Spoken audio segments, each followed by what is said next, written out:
మధ్య రామ్ చరణ్ వ్యవహార శైలి చిరంజీవికి బొత్తిగా నచ్చడం లేదని, ఈ విషయంలో చరణ్ పై చిరు చాలా సార్లు ఫైర్ అయ్యాడన్నది ఇన్సైడ్ టాక్.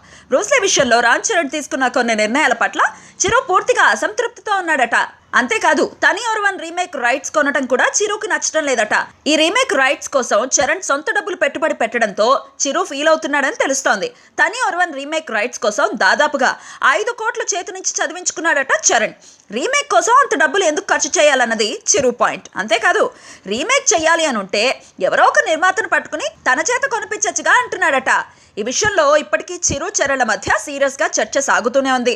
సురేందర్ రెడ్డిని దర్శకుడిగా ఎంచుకోవడం పట్ల చిరు కూడా కాస్త అసంతృప్తిగానే ఉన్నాడని టాక్. పైగా చరణ్ ఇప్పుడు పవన్ బాబాయ్ మంత్రం చెప్పేస్తున్నాడు. చరణ్ కోసమే పవన్ తో చిరు ఈ మాత్రం సఖ్యంగా ఉంటున్నాడని, లేదంటే మెగా బ్రదర్స్ మధ్య ఈ మాత్రం రాజీ కూడా కుదిరేది కాదని టాక్. మొత్తానికి చరణ్ వ్యవహారాలు చిరుకు కాస్త తలనొప్పిగానే అనిపిస్తోంది. కానీ ఏం చేస్తాడు, చరణ్కి దూకుడు ఎక్కువ, చిరుకి ఆలోచన ఎక్కువ.